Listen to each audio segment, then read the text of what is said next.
Box to Harper. Harper, three-pointer. That's got another three. That's the 13th three-pointer. It's another open three-point attempt. Simple drive and a pitch. The Spurs have completely taken the life out of the fans here in the building. In a city built by dreams, people move here believing they're one lucky breakaway. Brunson tries a three-pointer. That's good. It's not that most are right. Hart hits a three.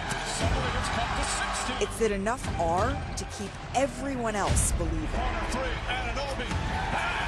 Decade after decade, It's a 12-point game. heartbreak after heartbreak. It's single digits. Out of the scaffolding and scarring Hits the three over Wemby. comes a team that reminds you 1-point game. why hope survives here.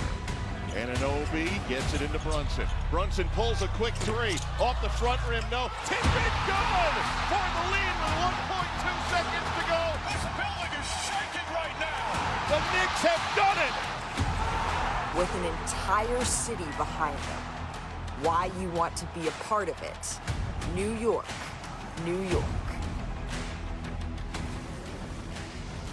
Welcome to NBA Today, presented by DraftKings Sports. History, it is happening in Manhattan, and this was certainly the greatest comeback in NBA history, certainly the greatest that I've seen with my own eyes in the playoffs. The celebration, it spilled onto the court afterwards. You wouldn't have thought confetti, maybe it should be falling. The trophy should roll out just then. Even Rihanna getting some buckets. This is why we love sports. And look, by the way, who was in the middle of it all? Our man, Iman Shumpert. In the world's most famous arena, maybe you were from your couch, you were at a bar, I don't know, hanging with your friends. This is one where you just had to see it to believe it. I don't know about you, but I'm still in a little bit of shock here as we welcome you inside our New York studio. She's Chiney Ogwumike. He's Kendrick Perkins. And if y'all saw a Knicks number 21 jersey on 7th Avenue, he survived. He's right here. It's Iman Shumpert. It was just in case. This was, I mean, how insane was that after the game? I'd never seen anything like this. You know, I've done a lot of rooting for basketball games. I've never wanted to see a team win that bad. It's weird. Like I know I'm not a New York. You know, I didn't grow up here.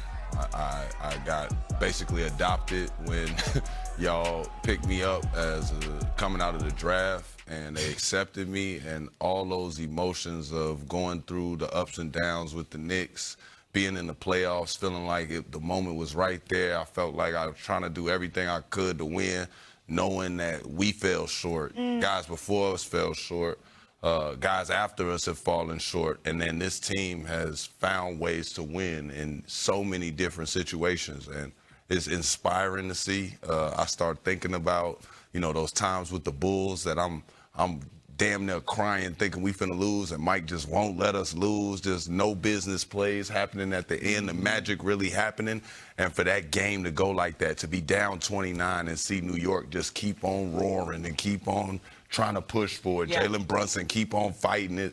That energy, you know, that carried me out the arena. After they won, I was supposed to go on TV with Brian. Me and Brian had a lot to chat about. I told him we got to do it tomorrow because I could hear the screams in the hallways. They was jumping up and down the hallways after the game. They was still on the court, and the people that was guarding the court didn't even want to guard the court because they understand, like, this is a moment in time, and they wanted to freeze it for as long as possible. It was unbelievable last night. It's been a long time coming, but I know change go come. Oh, yes, it is. And that's what happened.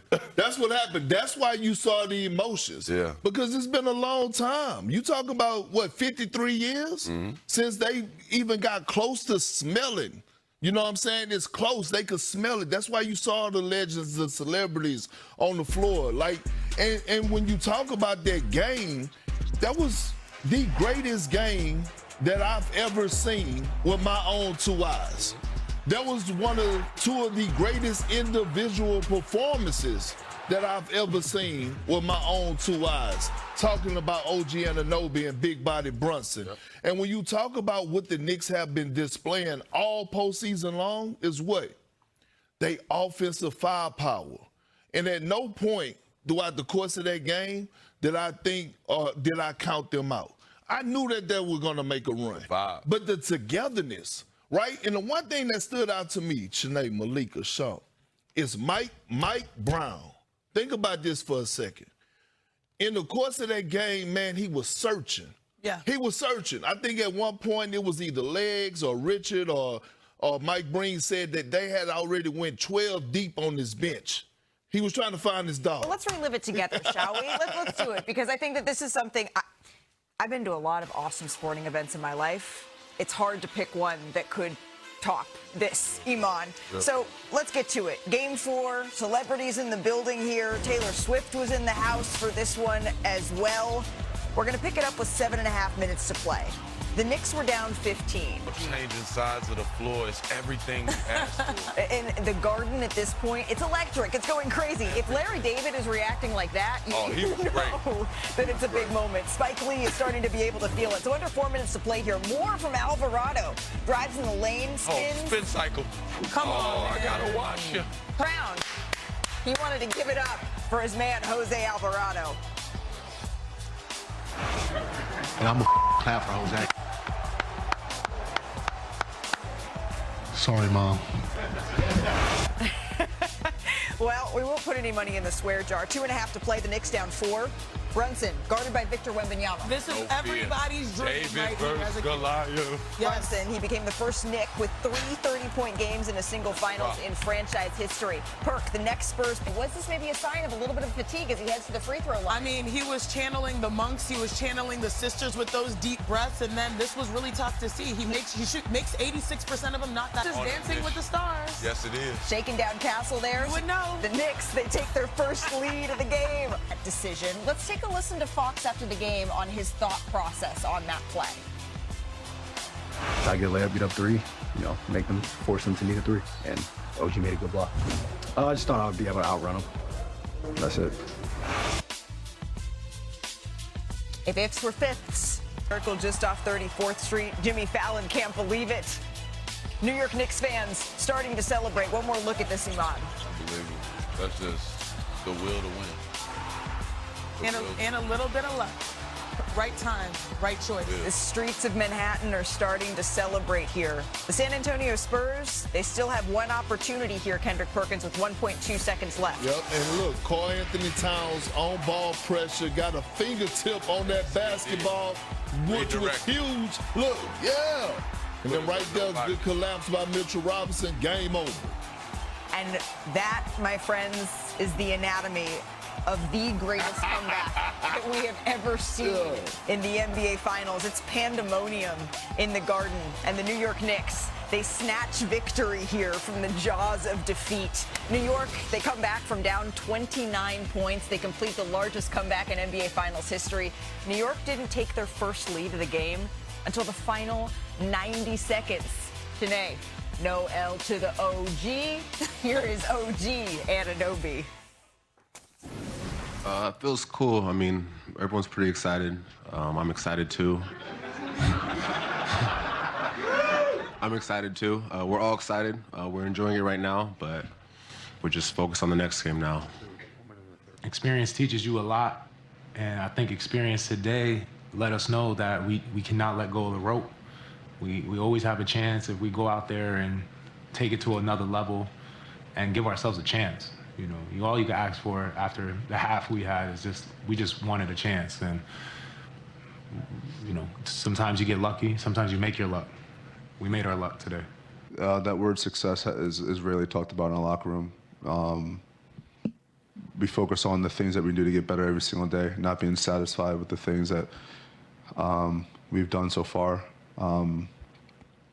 Very proud of my teammates day in and day out, but a lot that we have to learn from tonight to honestly be better and be where we want to be. I think that's the most I've ever seen OG Anunoby smile in my entire life. Perk, let's get into this a little bit more. How exactly did the Knicks pull this off? When did you say, you know what, they're going to get this done? You know what I'm saying? They did it together. They did it together. Nah, you got to do it together, man. I mean, like, in order to get through that type the whole show. Yeah, stay right here, son. In order to get through some adversity, in order to get through some adversity, you got to be on the same page, right? We went through it in 2008 when we was down 24 against the Lakers on the road, and we had to pull together. It was game 3 or game 4? It was game 3, and we had to get it done collectively. It took the whole group, and also you gotta, like, they've been through this before. I would say, yeah, the clean cut Perk. But anyway, they've been through this before. Think about in the conference finals, right? They battle tested, so they never wavered. But it was all big body Brunson for me. Yeah. The leadership. This was the best game that he displayed in the Knicks uniform, in my opinion. Because remember in the second quarter, they were still getting smoked. Mike Brown was searching. He had to fight. And he was in there still battling. We saw Jeremy Sohan minutes in the first half. My point exactly. And he was still in there keeping them relevant.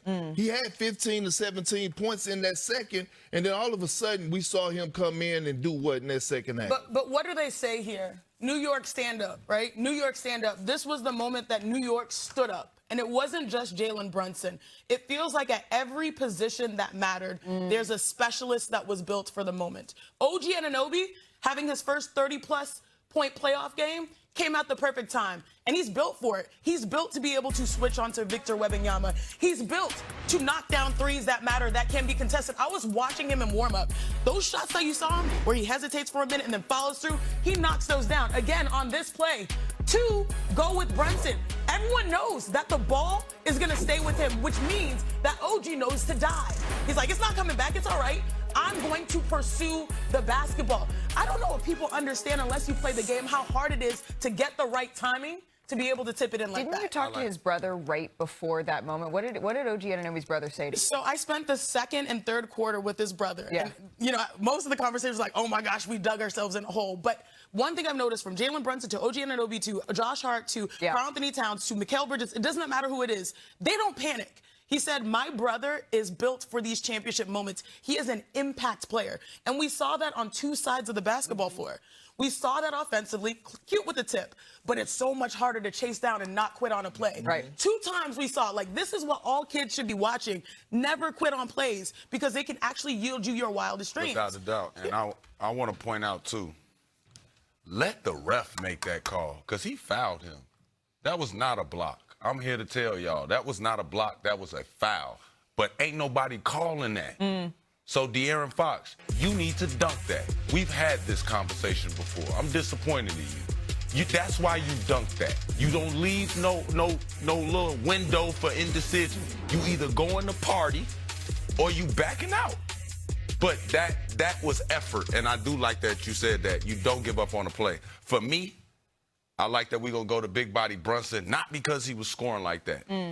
If everybody paid attention to Game 3, we made a challenge to Jalen Brunson to run his ball club. Jalen Brunson paid attention to that tape. Jalen Brunson got the ball on the second side. He ran through action. He set screens before he got the ball back, and then he went downhill. Even that quarter that he sat there through there, and what he had, 15 or 17, I don't know, either one.